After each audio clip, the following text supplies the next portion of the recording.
딸이 탈북한 날 잡혀간 건 딸이 아니라 저였습니다.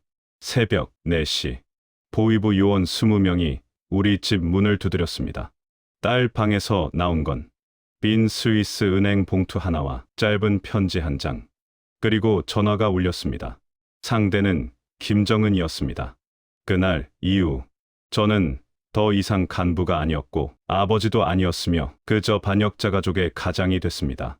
구독과 좋아요로 함께 해주세요. 그 모든 것은 이렇게 시작되었습니다. 2024년 9월 18일 수요일 저녁 7시였습니다. 저는 평양 미래과학자거리 45층 아파트 거실 소파에 앉아 러시아에서 넘어온 서류를 검토하고 있었습니다. 창밖으로는 평양 야경이 펼쳐져 있었습니다. 불 켜진 거리, 오가는 자동차들, 멀리 보이는 주체 사상탑의 붉은 불빛. 북한에서 이런 풍경을 볼 수 있는 사람은 많지 않습니다. 우리 같은 최고위층 간부들만 누릴 수 있는 특권이었지요. 제 이름은 김철수입니다. 물론 가명입니다. 당 중앙위원회 대외연락부 부부장이라는 직책을 32년간 지켜온 사람이었습니다. 여러분, 북한에서 대외연락부가 뭐 하는 곳인지 아십니까? 중국, 러시아 같은 나라들과 비밀리에 거래하는 곳입니다. 무기도 사오고 돈도 주고받고 때로는 우리 젊은이들을 남의 나라 전쟁터로 보내는 일도 합니다. 그게 제가 한 일이었습니다. 그날도 평범한 저녁이었습니다. 아내는 부엌에서 저녁 준비를 하고 있었고 저는 다음 날 모스크바 출장 준비로 정신이 없었습니다. 그런데 이상했습니다. 딸 미양이가 사흘째 전화를 받지 않았거든요. 미양이는 28살 외무성에서 일하는 외교관이었습니다. 김일성 종합대학 국제법학과를 수석으로 졸업하고 스위스 제네바 UN 대표부에 파견된 우리 집안의 자랑이었지요. 프랑스어, 영어, 러시아어까지 능통한 아이였습니다. 제가 아버지 찬스를 써서 제네바로 보낸 게 맞습니다. 북한에서는 그게 당연한 일이거든요. 여보, 미양이한테 연락됐소? 부엌에서 아내가 대답했습니다. 목소리가 좀 떨리는 것 같았습니다. 아직이에요. UN 회의로 바쁜가 봐요. 저는 그때 이상하다고 생각했습니다. 미양이는 아무리 바빠도 하루에 한 번은 집에 전화했거든요. 특히 저한테는 꼭 문안 인사를 했습니다. 아버지, 잘 주무셨어요? 그 목소리를 사흘째 듣지 못했습니다. 그때 현관 초인종이 울렸습니다. 밤 7시에 누가 찾아온단 말입니까? 저는 서류를 덮고 현관으로 나갔습니다. 문을 여는 순간 심장이 철렁 내려앉았습니다. 보위사령부 장성 2명이 서 있었습니다. 검은색 인민복에 가슴엔 김일성 배지가 번쩍였습니다. 북한에서 보위사령부라고 하면 여러분이 아시는 국정원보다 훨씬 무서운 곳입니다. 김정은 원수님을 직접 포위하고 반역자들을 잡아내는 곳이지요. 김철수, 동무, 계시오? 낮은 목소리였습니다. 저는 황급히 인사했습니다. 아, 동무들 어서 들어오시오. 두 장성이 거실로 들어왔습니다. 소파에 앉지도 않고 저를 똑바로 쳐다봤습니다. 그 눈빛을 저는 압니다. 32년 당 생활하면서 수없이 봤던 눈빛입니다. 뭔가를 의심하는 눈빛이었습니다. 동무, 딸이 어디 있소? 순간 머릿속이 하얘졌습니다. 딸이 어디 있냐고요? 제네바에 있다고 대답하려던 찰나 아내가 부엌에서 뛰어나왔습니다.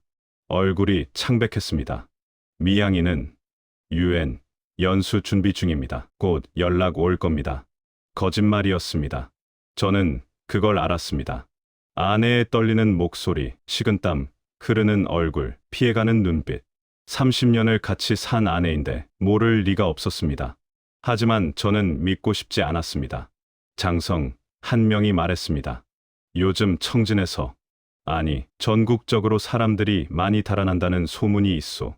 혹시 동무 딸도? 절대 아닙니다. 제가 소리쳤습니다. 목소리가 떨렸습니다. 우리 미양이는 김정은 원수님께 충성하는 아이입니다. 당원이고 외무성 간부입니다. 그런 아이가 왜 도망을 갑니까? 장성들은 서로 눈빛을 주고받았습니다. 그리고 천천히 현관으로 향했습니다. 문 앞에서 한 명이 돌아서며 말했습니다. 내일까지 딸 연락처를 보위사령부로 보고하시오. 만약 연락이 안 되면 말을 끝내지 않았습니다. 끝내지 않아도 알 수 있었습니다.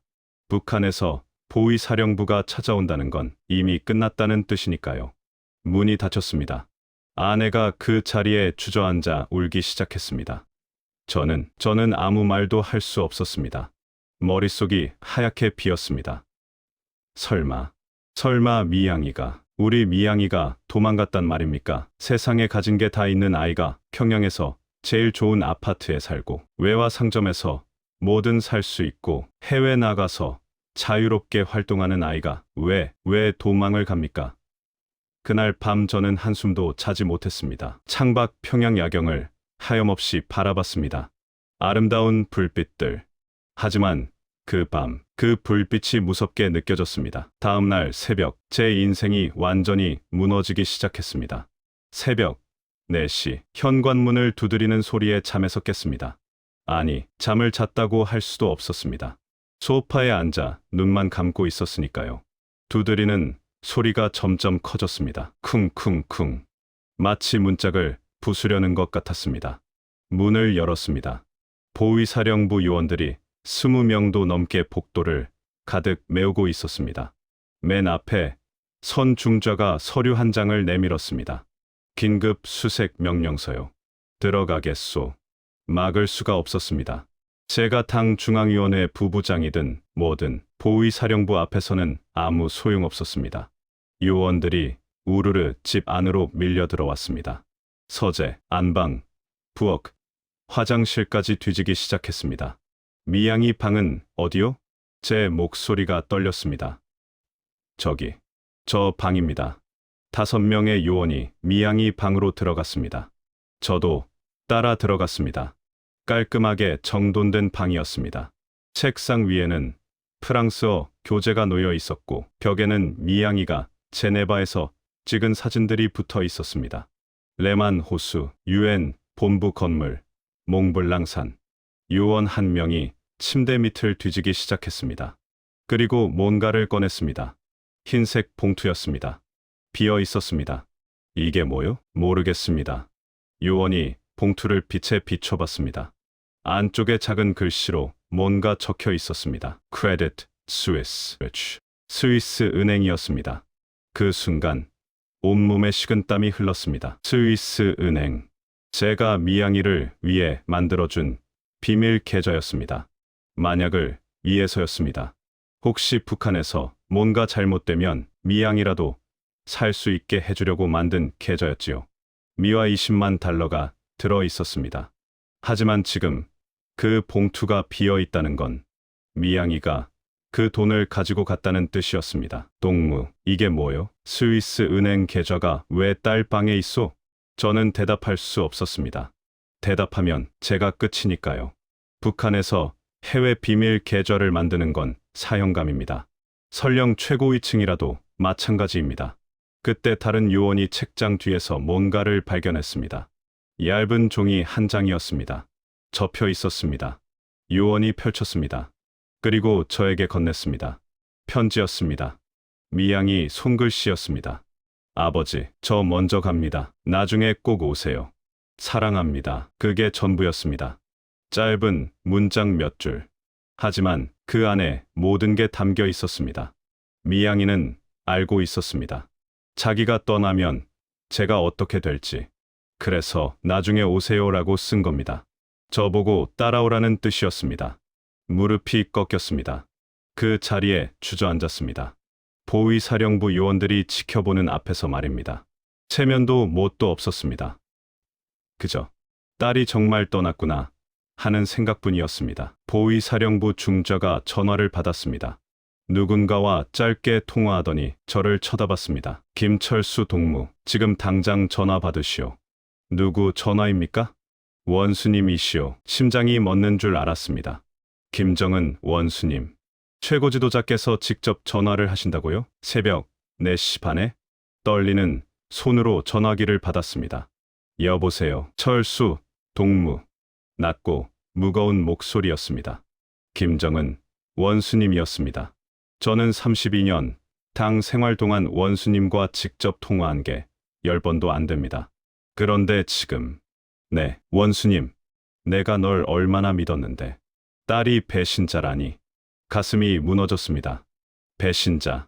그 단어가 머릿속에서 맴돌았습니다. 원수님, 저는 몰랐습니다. 정말. 스위스 제네바에서 한국 망명 신청했다는 연락이 방금 왔네. 딸이 UN 대표부에서 도망쳐서 한국 대사관으로 갔다더군. 그 순간 모든 게 명확해졌습니다. 미양이는 제네바에서 탈북한 겁니다. UN 대표부 근무를 이용해서 말입니다. 그리고 한국으로 간 겁니다. 철수 동무, 자네 직책은 오늘부로 박탈이네. 당원증도 회수하고 수사가 끝날 때까지 자택연금이네. 원수님, 제가 정말 더 이상 말 말게. 보위사령부가 처리할 것이네. 뚝, 전화가 끊겼습니다. 저는 그 자리에 멍하니 서 있었습니다. 32년을 당에 충성했습니다. 김정일 동지 시절부터 김정은 동지까지 섬겼습니다. 해외 출장 다니면서도 한 번도 도망칠 생각 안 했습니다. 러시아 모스크바에서도, 중국 베이징에서도, 스위스 제네바에서도 충성했습니다. 그런데 딸 하나 때문에 모든 게 무너졌습니다. 보위사령부 요원들이 저를 거실로 끌고 나왔습니다. 아내가 울고 있었습니다. 요원 한 명이 제 가슴에서 김정은 배지를 떼어냈습니다. 그리고 당원증을 가져가라고 했습니다. 당원증을 꺼냈습니다.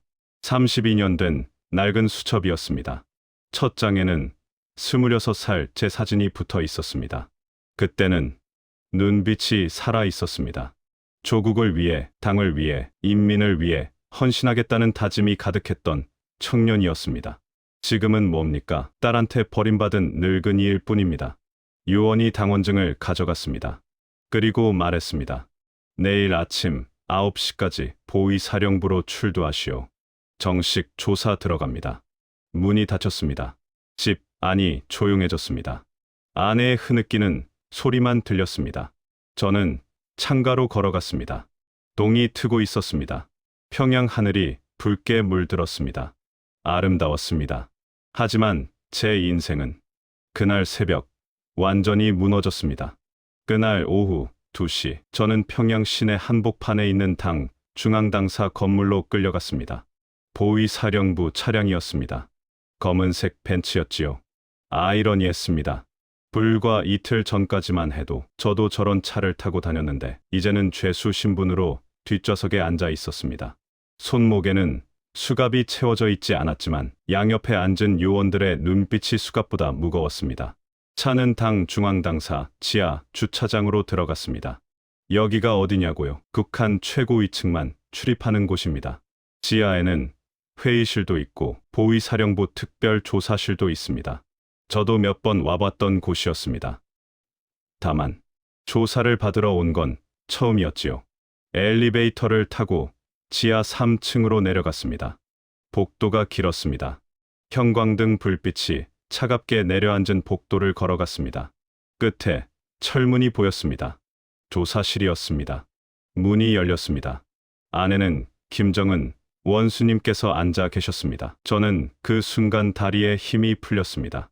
원수님께서 직접 저를 조사하신다고요? 이건 보통 일이 아니었습니다. 보통은 보위사령부 간부들이 조사하는데 최고 지도자께서 직접 나서셨다는 건 안개, 냉랭한 목소리였습니다. 저는 책상 앞 의자에 앉았습니다. 원수님은 서류를 보고 계셨습니다. 한참 뒤에 고개를 들었습니다. 철수 동무, 자네 딸이 언제 스위스로 갔지? 작년 2023년 3월입니다. 1년 하고도 반년이 넘었군. 그동안 자네는 딸이 뭘 했는지 아나? UN 대표부에서 번역 업무를. 틀렸네. 원수님이 서류 한 장을 탁자 위로 밀었습니다. 저는 그걸 집어들었습니다. 영어로 된 문서였습니다. 스위스 정부 공문이었습니다. 제목이 눈에 들어왔습니다. 북한 외교관 12명, 집단 망명 신청 접수. 12명. 12명이라고요? 2024년 9월 15일 오전 10시 스위스 제네바에서 우리 외교관 12명이 동시에 도망쳤네. 유엔 대표부를 나와서 스위스 정부에 보호 요청을 했지. 그리고 한국행을 신청했고 손이 떨렸습니다. 서류가 바닥에 떨어졌습니다. 12명 중에 자네 딸도 있네. 김미향, 나이 28, 외무성 국제기구과 김일성 종합대학 수석 졸업, 아버지는 당 중앙위원회 대외연락부 부부장. 원수님이 저를 똑바로 쳐다봤습니다. 철수 동무, 이게 우연이라고 생각하나? 12명이 같은 날, 같은 시각에 도망쳤는데 이건 조직적 반역이네. 스파이 집단이야. 원수님, 저는 정말 몰랐습니다. 몰랐다고? 자네 딸이 1년 넘게 제네바에 있으면서 뭘 했는지 아나? 우리 비자금 관리했네. 스위스 은행 계좌들 말이야. 그리고 그 정보를 전부 한국 국정원에 넘겼어. 머리가 망치로 얻어맞은 것 같았습니다. 비자금 관리, 그건 제가 추천해서 미양이한테 맡긴 업무였습니다.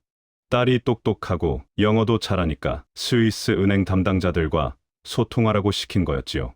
그런데 그게 그 12명이 가지고 간 기밀이 얼마나 되는지 아나? 러시아 파병 규모, 무기거래 예역, 중국과의 비밀 무역 루트, 그리고 내 개인 계좌까지 전부 새나갔네. 원수님이 책상을 쳤습니다. 쾅 하는 소리가 방 안을 울렸습니다. 12개 가족 전원 정치범 수용소 15호 관리소 이송이네. 당연한 거 아니겠나? 그리고 자네도. 원수님, 제발. 자네 직책 전부 박탈이네. 대외연락부 부부장, 당 중앙위원회 위원, 최고인민회의 대의원 다 뺐네. 당원증도 회수했지. 자가용도 몰수하고 아파트도 비우게. 모든 게 무너졌습니다. 32년을 쌓아온 모든 것들이 한순간에 사라졌습니다. 자네 아들도 군에서 쫓아냈네. 김일성 군사종합대학 나온 소자였지. 이제 병장으로 강등이네. 강제 노동 부대로 보낼 거야. 아들, 우리 철민이까지. 원수님, 아들은 아무 죄가 없습니다. 제발. 누나가 반역자인데 동생이 무슨 죄가 없겠나? 연좌제라는 거 모르나? 저는 그 자리에서 무릎을 꿇었습니다. 체면도 자존심도 없었습니다. 그저 아들만이라도 살려달라고 빌었습니다. 원수님, 제가 잘못했습니다. 제가 딸을 잘못 가르쳤습니다. 하지만 아들은 일어나게 차가운 목소리였습니다. 내일부터 평양 교화소로 가네. 정식 조사 들어갈 거야. 딸과 내통한 증거 찾을 때까지 나올 생각 말게. 그날 저는 교화소로 끌려갔습니다. 평양 시내 외곽에 있는 특별 구금 시설이었습니다. 최고위층 반역자들을 가두는 곳이지요. 차 안에서 창밖을 봤습니다. 평양 거리가 지나갔습니다. 대동강, 주체사 상탑, 김일성 광장. 제가 평생 살았던 도시였습니다. 32년간 충성했던 조국의 수도였습니다. 하지만 이제 그 도시는 저를 버렸습니다. 차가 교화소 정문을 지나갔습니다. 철조망이 보였습니다. 막로에서 군인들이 지키고 있었습니다. 문이 닫혔습니다. 쾅! 그 소리와 함께 제 인생도 완전히 닫혔습니다. 평양 교화소는 지옥이었습니다. 아니, 지옥이라는 말로도 부족합니다. 여러분, 북한 교화소가 어떤 곳인지 아십니까? 일반 주민들이 가는 곳도 끔찍하지만 최고위층 반역자들이 가는 특별 교화소는 더 잔인합니다. 왜냐고요? 너희가 잘 먹고 잘 살았으니 더 혹독하게 다뤄야 한다는 게 그들의 논리니까요. 첫날부터 고문이 시작됐습니다. 지하 조사실로 끌려갔습니다. 사방이 콘크리트, 벽인 좁은 방이었습니다. 천장에는 형광등 하나가 깜빡거렸습니다. 가운데에는 철제 의자가 하나 놓여 있었습니다. 앉아라. 보위사령부 신문관이었습니다. 계급장을 보니 중자였습니다. 얼굴은 사람 같지 않았습니다. 표정이 없었습니다. 그저 기계처럼 차갑게 저를 내려다봤습니다. 앉았습니다. 신문관이 제 뒤로 돌아갔습니다. 그리고 갑자기 뒤통수를 때렸습니다. 탁 하는 소리와 함께 머리가 앞으로 꺾였습니다. 너 같은 놈이 배신하면 체제가 흔들린다는 거 알아? 저는 배신하지 않았습니다. 또 한 대 맞았습니다. 이번에는 옆구리였습니다. 숨이 턱 막혔습니다. 입 다물어. 말하라고 할 때만 말해. 그렇게 구타가 시작됐습니다. 얼마나 맞았는지 모릅니다. 얼굴, 배, 다리, 온몸이 망치로 두들겨 맞는 것 같았습니다. 저는 비명도 지르지 못했습니다. 숨조차 제대로 쉴 수 없었으니까요. 한참 뒤에 구타가 멈췄습니다. 저는 바닥에 쓰러져 있었습니다. 피가 입에서 흘러나왔습니다. 아마 이가 부러진 것 같았습니다. 일어날 수가 없었습니다. 다리에 힘이 없었습니다. 2명의 보조원이 저를 끌어일으켜 세웠습니다. 그리고 무릎을 꿇렸습니다. 이제부터 96시간 동안 무릎 꿇고 있어. 일어서면 죽는다. 96시간. 나흘입니다. 나흘을 무릎 꿇고 있으라고요? 혹시 졸면 이걸로 깨울 거야? 신문관이 전기 충격기를 보여줬습니다. 검은색 막대기였습니다. 스위치를 누르자 찌직하는 소리가 났습니다. 그날부터 지옥이 시작됐습니다. 무릎을 꿇고 있는 게 얼마나 고통스러운지 아십니까? 처음 몇 시간은 버틸만 합니다.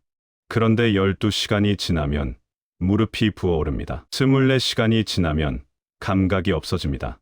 48시간이 지나면 뼈가 부러지는 것 같습니다.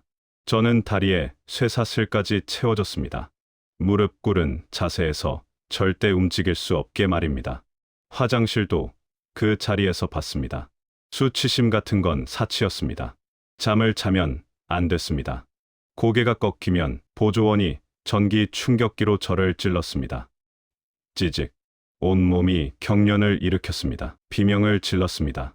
하지만 아무도 신경 쓰지 않았습니다. 사흘째 되던 날 저는 환각을 보기 시작했습니다. 미양이가 보였습니다. 제네바 거리를 걷고 있었습니다. 웃고 있었습니다. 자유로워 보였습니다. 미양아, 제가 중얼거렸습니다. 그 순간 또 전기 충격이 왔습니다. 환각이 사라졌습니다. 나흘째 아침 드디어 무릎을 펴도 된다는 허락이 떨어졌습니다. 하지만 일어설 수가 없었습니다. 다리가 완전히 굳어버렸습니다. 2명의 보조원이 저를 끌고 갔습니다. 감방이었습니다. 좁은 방이었습니다. 3평도 안 돼 보였습니다. 시멘트 바닥에 담요 한 장이 전부였습니다. 구석에는 양동이가 하나 놓여 있었습니다. 화장실이었습니다. 저는 그 바닥에 쓰러졌습니다. 움직일 수도 없었습니다. 온몸이 다 부서진 것 같았습니다. 그런데 이게 끝이 아니었습니다. 다음 날 다시 조사실로 끌려갔습니다. 이번에는 다른 고문이었습니다. 물고문이었습니다. 저를 눕혔습니다. 얼굴에 수건을 덮었습니다. 그리고 물을 부었습니다. 숨을 쉴 수가 없었습니다. 코로, 입으로 물이 들어왔습니다. 익사하는 기분이었습니다. 비명을 지르고 싶었지만 물 때문에 소리도 안 나왔습니다. 딸한테 스위스 계좌 만들어준 게 내 짓이지? 물이 멈췄습니다. 수건을 벗겼습니다. 저는 기침을 했습니다. 물을 토해냈습니다. 아닙니다. 다시 수건을 덮었습니다. 다시 물을 부었습니다. 또 익사하는 기분이었습니다. 얼마나 반복됐는지 모릅니다. 10번, 20번, 셀 수도 없었습니다. 나중에는 의식이 흐려졌습니다. 정신을 차렸을 때 저는 다시 감방에 있었습니다. 온몸이 젖어 있었습니다. 바닥에 물이 고여 있었습니다. 추웠습니다. 9월이었지만 북한의 9월은 이미 쌀쌀했습니다. 그날 밤 저는 처음으로 생각했습니다. 차라리 죽는 게 낫지 않을까? 하지만 죽을 수도 없었습니다. 감방에는 자살할 도구가 없었습니다. 그저 살아있는 것만으로도 고통이었습니다. 일주일이 지났습니다. 고문은 계속됐습니다. 무릎 꿇기, 물고문, 전기 충격, 거꾸로 매달기, 손가락 꺾기, 온갖 고문을 다 당했습니다. 그러면서도 신문관은 계속 물었습니다. 딸과 짜고 한 거지? CIA와 내통했지. 스위스 계좌는 내가 만들어준 거지? 저는 계속 부정했습니다. 하지만 그들은 믿지 않았습니다. 보름째 되던 날 저는 깨달았습니다. 이 사람들은 진실 같은 거 관심 없다는 걸, 그저 제가 인정하기를 바랄 뿐이라는 걸. 그래야 김정은 원수님께 보고할 수 있으니까요. 김철수가 딸과 공모했습니다라고. 하지만 저는 인정할 수 없었습니다. 인정하는 순간 저는 정말로 반역자가 되니까요. 그렇게 고문은 계속됐습니다. 구류 15세 날째 되던 날이었습니다. 2024년 10월 5일이었지요. 그날은 고문이 없었습니다. 대신 신문관이 조사실로 저를 데려갔습니다. 평소와 달랐습니다. 구타도 없었고 전기 충격기도 없었습니다. 신문관은 그저 책상 위에 태블릿 PC 하나를 올려놓았습니다. 이거 봐. 화면을 켰습니다. 한국 뉴스였습니다. 자막이 보였습니다. 북한 최고위층 딸 집단 망명. 러시아 파병, 기밀 폭로. 심장이 멎는 줄 알았습니다. 화면 속에 미양이가 나왔습니다. 한국 방송국 인터뷰였습니다. 깨끗한 옷을 입고 화장을 하고 웃고 있었습니다. 저희 12명은 더 이상 북한 체제를 섬길 수 없어서 망명을 결심했습니다. 특히 러시아 파병 문제가 결정적이었습니다. 미양이 목소리가 들렸습니다. 또박또박하고 차분했습니다. 우리 아버지가 대외연락부에서 러시아 파병 업무를 담당하셨어요. 저는 그 과정을 지켜봤습니다. 19살, 20살 청년들이 강제로 징집돼서 러시아 우크라이나 전선으로 보내지는 거요. 그게 너무 잔인했어요. 화면이 바뀌었습니다. 미양이가 울고 있었습니다. 아버지를 용서해 주세요. 아버지도 피해자입니다. 아버지도 명령을 따를 수밖에 없었어요. 신문관이 화면을 껐습니다. 그리고 저를 쳐다봤습니다. 내 딸이 전 세계에 너를 팔아넘겼어. 러시아 파병, 규모, 무기거래, 비밀 계좌 다 폭로했지. 너 때문에 국가 기밀이 새나갔다고. 저는 아무 말도 못했습니다. 신문관이 서류 한 장을 꺼냈습니다. 김정은 원수님의 친서였습니다. 읽어주기 시작했습니다. 철수 동무, 딸이 씨 넘긴 기밀이 얼마나 큰지 아시오. 자네 가족은 3대가 멸족될 것이오. 3대 멸족. 부모, 저, 자식까지 전부 죽인다는 뜻이었습니다. 그 순간 뭔가가 무너졌습니다. 32년을 충성했습니다. 26살의 당원이 됐습니다. 김정일 동지 시절부터 김정은 동지까지 섬겼습니다. 해외 출장을 다니면서도 단 한 번도 도망칠 생각을 안 했습니다. 왜냐고요? 저는 진짜로 믿었으니까요. 조국을 위해, 인민을 위해, 사회주의를 위해 헌신하는 게 맞다고 믿었습니다. 하지만 지금 뭡니까? 딸 하나 때문에 3대가 멸족된다고요? 제가 32년간 한 게 뭐였단 말입니까? 그때 떠올랐습니다. 작년 가을이었습니다. 함경북도 청진에서 19살 소년을 만났습니다. 러시아 파병 대상자 선발 과정이었지요. 그 소년은 떨리는 목소리로 말했습니다. 어머니가 아프십니다. 제가 가면 어머니가. 하지만 저는 차갑게 대답했습니다. 조국을 위해 희생하는 게 영광이야. 원수님을 위해 러시아 가거라. 그 소년은 울었습니다. 하지만 거부할 수 없었습니다. 거부하면 가족이 수용소에 가니까요. 석 달 뒤 보고를 받았습니다. 그 소년이 우크라이나 전선에서 전사했다고. 이름도 기억합니다. 김명호, 19살. 함경북도 청진 출신. 그 어머니가 평양까지 찾아왔습니다. 당 중앙당사 앞에서 무릎 꿇고 울부짖었습니다. 제 아들, 왜 남의 나라 전쟁에서 죽어야 했습니까? 저는 그 어머니를 보위부에 신고했습니다. 반동 행위라고 보고했습니다. 그 어머니도 지금 어디 수용소에 있을 겁니다. 그게 제가 한 일입니다. 19살 소년을 죽음으로 보내고 그 어머니마저 수용소에 보낸 게 제가 한 일입니다. 32년간 충성한 결과가 이겁니다. 여러분, 아십니까? 북한이 러시아에 보낸 청년들이 몇 명인지. 10,000명이 넘습니다. 그중 얼마나 많은 아이들이 죽었는지 모릅니다. 하지만 한 가지는 압니다. 그들 모두 누군가의 아들이고 누군가의 남편이고 누군가의 아버지라는 거요. 저는 그 아이들을 죽음으로 보냈습니다. 조국을 위해서 아닙니다. 김정은 한 사람을 위해서입니다. 인민을 위해서 아닙니다. 인민은 굶주리는데 우리 최고위층은 러시아산 쇠고기 먹었습니다. 사회주의를 위해서 아닙니다. 스위스 은행에 돈 숨기고 외제차 타고 특권 누리는 게 사회주의입니까? 저는 거짓을 섬겼습니다. 그 순간 깨달았습니다. 미양이가 옳았다는 걸. 미양이는 저보다 먼저 깨달았습니다. 이 체제가 잘못됐다는 걸. 이 나라가 거짓이라는 걸. 그래서 도망간 겁니다. 그리고 나중에 꼭 오세요라고 편지를 남긴 겁니다. 딸이 저를 구하려고 했던 겁니다. 눈물이 났습니다.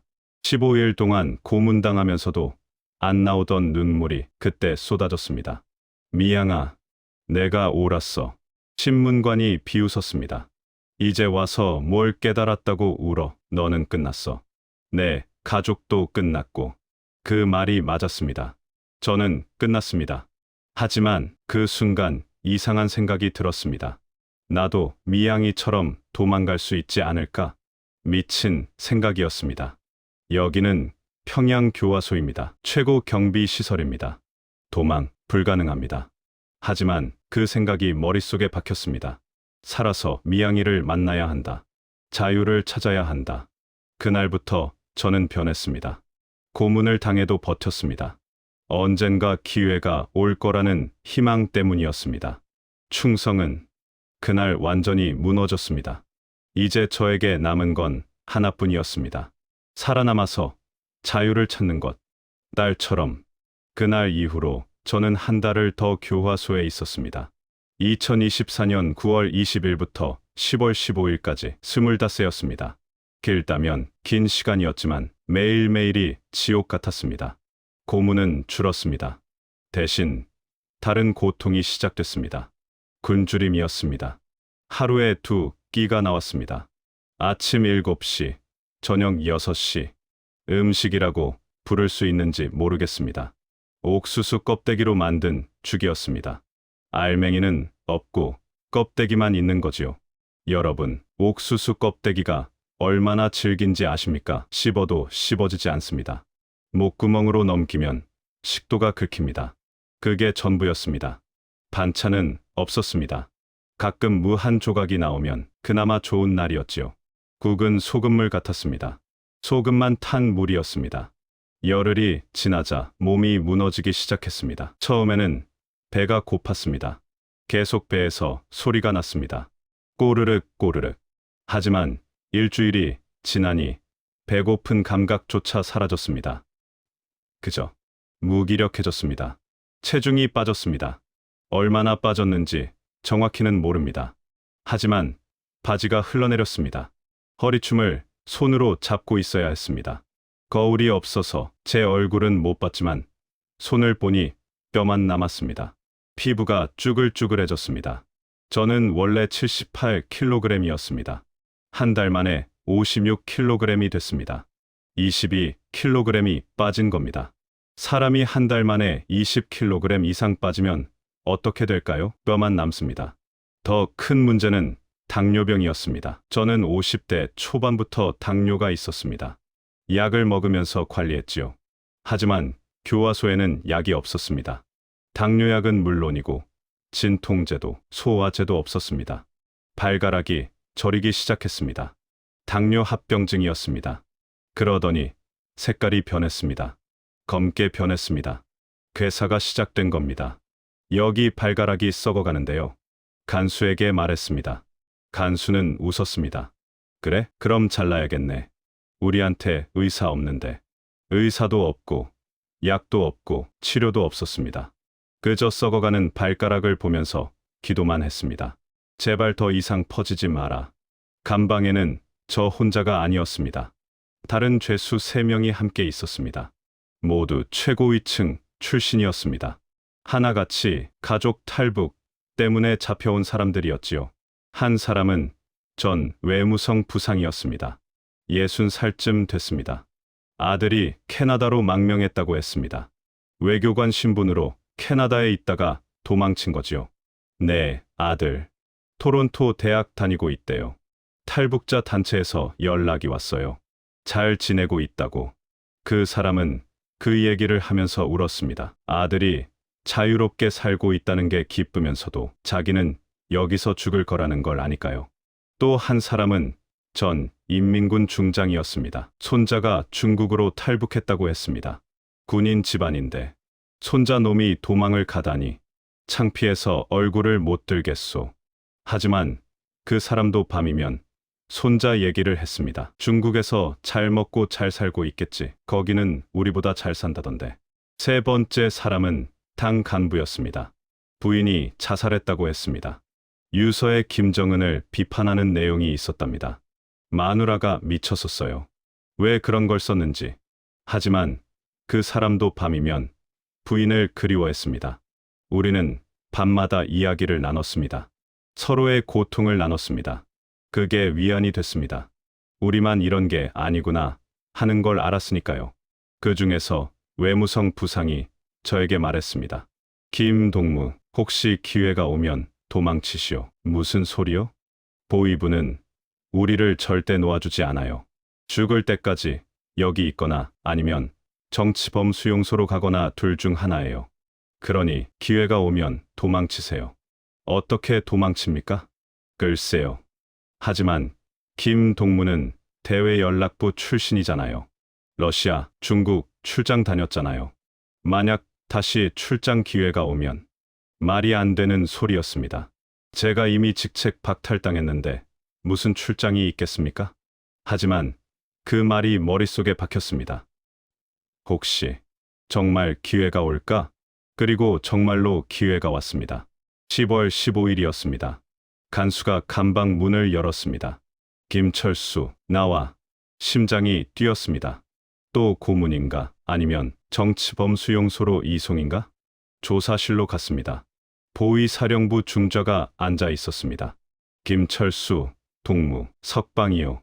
귀를 의심했습니다. 석방이라고요? 단, 조건이 있소. 중저가 서류를 내밀었습니다. 러시아 모스크바 가서 탈북자 색출 업무 도와주시오. 거기서 우리 탈북자들 명단 파악하고 한국으로 가는 루트 찾아내고 2달 안에 성과 없으면 말을 끝내지 않았습니다. 끝내지 않아도 알 수 있었습니다. 성과 없으면 가족과 함께 처형이겠지요. 하지만 저는 알았습니다. 이게 기회라는 걸. 러시아 모스크바. 거기서 한국 대사관으로 가면 저도 자유를 찾을 수 있다는 걸. 알겠습니다. 가겠습니다. 그렇게 대답했습니다. 중저는 외교관 여권을 내밀었습니다. 아직 회수 안 된 제 여권이었습니다. 사흘 뒤 모스크바행 비행기 타시오. 감시원 2명 동행합니다. 도망치지 마시오. 도망칠 생각뿐이었습니다. 하지만 표정은 차갑게 유지했습니다. 충성을 다하겠습니다. 거짓말이었습니다. 충성은 이미 끝났으니까요. 2024년 10월 20일 저는 러시아 모스크바에 도착했습니다. 평양 순안공항에서 출발한 고려항공 비행기였습니다. 낡은 비행기였지요. 좌석도 불편하고 음식도 형편없었습니다. 하지만 신경 쓸 겨를이 없었습니다. 머릿속은 온통 탈출 계획뿐이었으니까요. 옆자리에는 감시원이 앉아 있었습니다. 보위사령부 소자였습니다. 30대 중반쯤 됐습니다. 날카로운 눈빛으로 저를 계속 쳐다봤습니다. 김동무, 혹시 이상한 생각하고 있는 거 아니지? 무슨 말씀이십니까? 딸 따라 도망칠 생각 같은 거 말이야. 가슴이 철렁했습니다. 들킨 건가? 하지만 표정은 변하지 않았습니다. 그럴 리가 있겠습니까? 제 아내와 아들이 평양에 있는데요. 맞는 말이었습니다. 아내는 자택연금 상태였고 아들은 강제 노동 부대에 있었습니다. 인질이었습니다. 제가 도망가면 그들이 죽습니다. 하지만 저는 이미 결심했습니다. 미안하다. 하지만 나라도 살아야 한다. 잔인한 생각이었습니다. 아내와 아들을 버리는 겁니까? 하지만 다른 방법이 없었습니다. 여기 남으면 저도 죽고 아내도 죽고 아들도 죽습니다. 차라리 쟤라도 살아서 증언하는 게 낫지 않을까요? 모스크바 공항에 내렸습니다. 10월의 모스크바는 쌀쌀했습니다. 하지만 평양보다는 따뜻했습니다. 거리는 깨끗했고 사람들은 자유로워 보였습니다. 북한 대사관 차량이 저를 태우러 왔습니다. 검은색 승용차였습니다. 감시원 2명과 함께 차에 탔습니다. 대사관으로 향했습니다. 차 안에서 창밖을 봤습니다. 모스크바, 거리가 지나갔습니다. 높은 건물들, 네온 사인, 카페, 상점들. 평양과는 완전히 달랐습니다.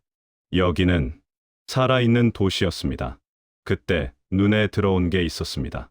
한국 국기였습니다. 건물 하나에 태극기가 걸려 있었습니다. 한국 대사관이었습니다. 순간 심장이 뛰었습니다. 저 건물로 들어가면 자유를 얻을 수 있습니다. 하지만 지금은 안 됩니다. 감시원들이 옆에 있으니까요. 대사관에 도착했습니다. 직원 숙소의 방을 배정받았습니다. 좁은 방이었습니다. 침대 하나, 책상 하나가 전부였지요. 창문은 있었지만 철창이 쳐져 있었습니다. 감시원 중 한 명이 말했습니다. 김동무, 여기서 나가지 마시오. 식사는 가져다 줄 테니까. 내일부터 일 시작합니다. 문이 닫혔습니다. 잠기는 소리가 들렸습니다. 갇힌 겁니다. 밤이 됐습니다. 저는 침대에 누워 천장을 봤습니다. 계획을 세워야 했습니다. 어떻게 이 숙소를 빠져나갈까? 어떻게 한국 대사관까지 갈까? 사흘이 지났습니다. 감시원들의 일정을 파악했습니다. 새벽 4시부터 6시까지가 교대 시간이었습니다.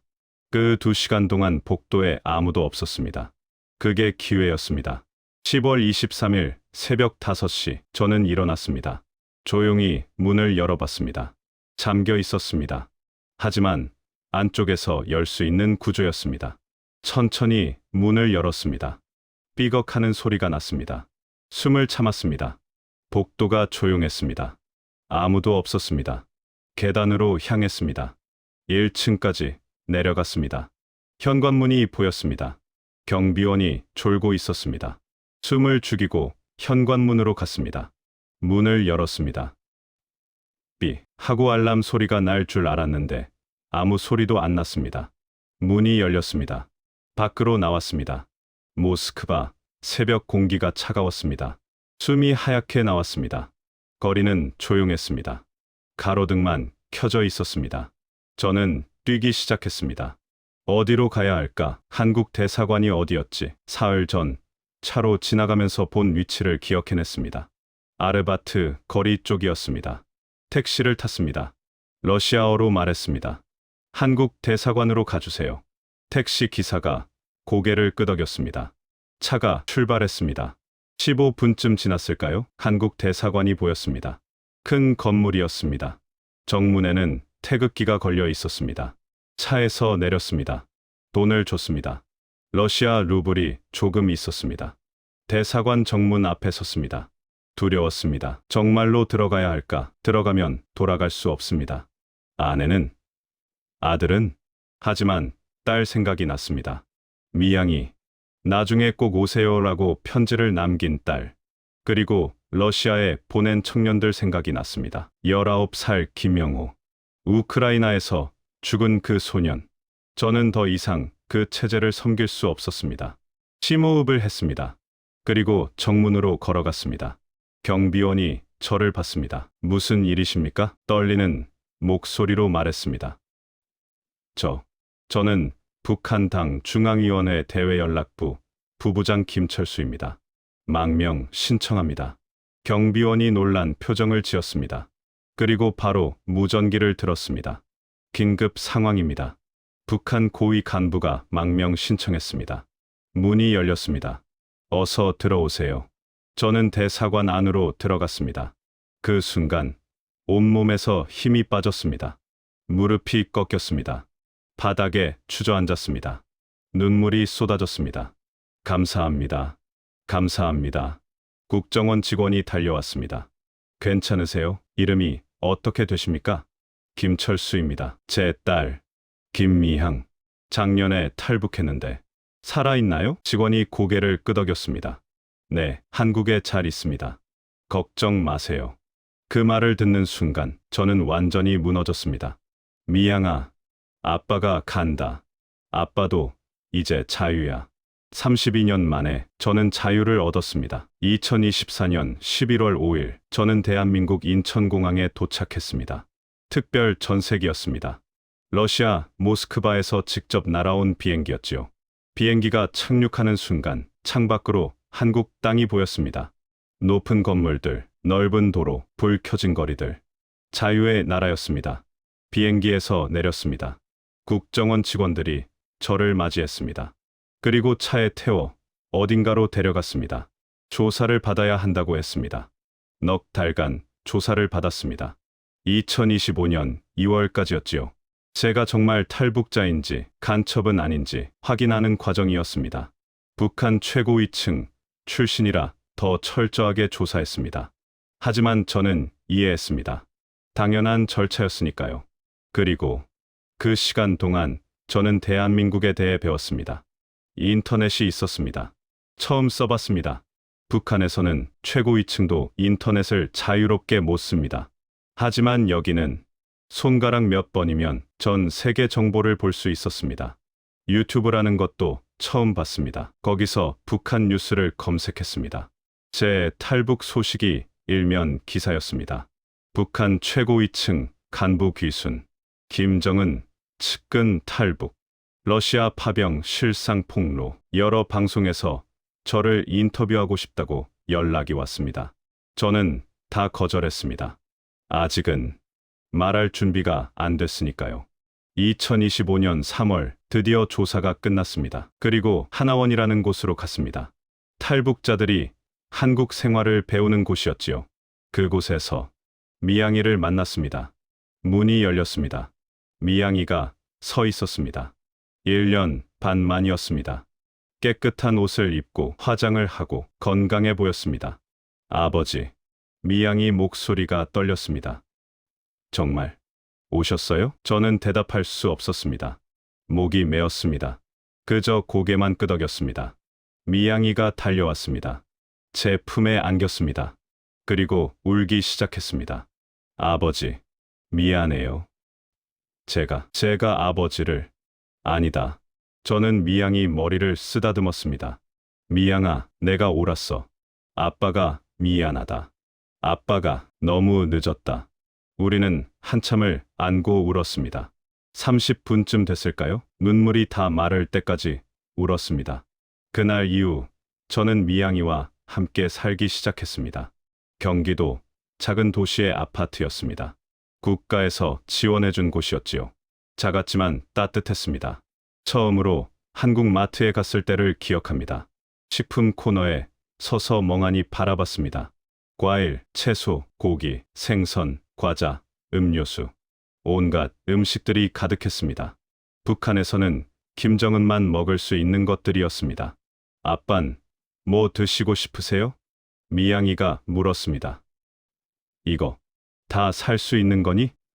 네. 돈만 있으면요. 돈만 있으면.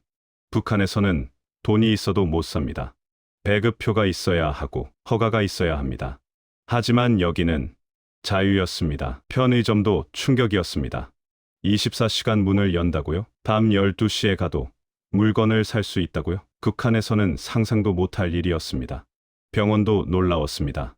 제 당뇨병 치료를 받으러 갔습니다. 의사 선생님이 친절하게 진료해 주셨습니다. 약을 처방해 줬습니다. 그리고 말했습니다. 건강보험이 있으니까 본인 부담금만 내시면 됩니다. 북한에서는 돈 없으면 죽습니다. 약도 못 구합니다. 하지만 여기는 국가가 치료비를 지원해 줍니다. 이게 나라구나. 그런 생각이 들었습니다. 지금은 2025년 12월입니다. 한국에 온 지 1년이 됐습니다. 미양이는 외교부에서 번역 일을 하고 있습니다. 영어와 러시아어를 잘하니까 좋은 직장을 구했지요. 결혼도 준비 중입니다. 좋은 남자를 만났습니다. 저는 북한 민주화 단체에서 활동하고 있습니다. 강연을 다닙니다. 대학교, 시민단체, 교회, 여러 곳에서 북한 실상을 증언합니다. 특히 러시아 파병 문제를 알립니다. 여러분, 지금 이 순간에도 북한 청년들이 우크라이나 전선에서 죽어가고 있습니다. 19살, 20살 청년들입니다. 그들은 자원한 게 아닙니다. 강제로 끌려갔습니다. 제 증언을 듣고 우는 사람들이 많습니다. 특히 나이 드신 어르신들이 많이 우십니다. 6.25 때 우리 아버지도 그랬는데 하시면서요. 유튜브 채널도 운영합니다. 탈북 간부의 고백이라는 채널입니다. 북한 최고위층의 부패, 인권 유린, 주민들의 고통을 폭로합니다. 구독자가 10만 명이 넘었습니다. 하지만 아직도 고통스럽습니다. 아내 소식을 들었습니다. 탈북자 정보망을 통해서였습니다. 수용소에서 사망했다고 합니다. 제가 탈북한 직후였답니다. 아들도 강제 노동 중이라고 합니다. 탄광에서 일한다고 합니다. 살아는 있다고 하니 그나마 다행입니다. 언젠가 통일이 되면 아들을 꼭 만나고 싶습니다. 여러분께 말씀드리고 싶습니다. 나는 32년간 북한 체제의 핵심이었습니다. 당 중앙위원회 부부장이었고 김정은 원수님의 측근이었습니다. 누구보다 체제를 잘 알았습니다. 하지만 그 체제는 제 딸 하나 지키지 못했습니다. 아니, 지키지 못한 게 아닙니다. 딸을 내쫓은 겁니다. 왜냐고요? 자유를 원했으니까요. 북한은 국가가 아닙니다. 김정은 일가의 왕국입니다. 2,500만 명의 주민들이 노예로 살고 있습니다. 굶주리고 얼어 죽고 병들어 죽습니다. 그리고 젊은이들은 러시아 전쟁터로 보내집니다. 이 나라는 존재하면 안 됩니다. 통일이 되어야 합니다. 북한 주민들을 구해야 합니다. 여러분, 자유는 공짜가 아닙니다. 제 딸은 목숨을 걸고 자유를 찾았습니다. 저도 32년 충성을 버리고 자유를 찾았습니다. 부디 우리 세대의 통일을 봤으면 좋겠습니다. 북에 남은 제 아들을 그리고 2,500만 주민들을 자유롭게 해줬으면 좋겠습니다. 그것이 제가 여기 온 이유입니다. 감사합니다.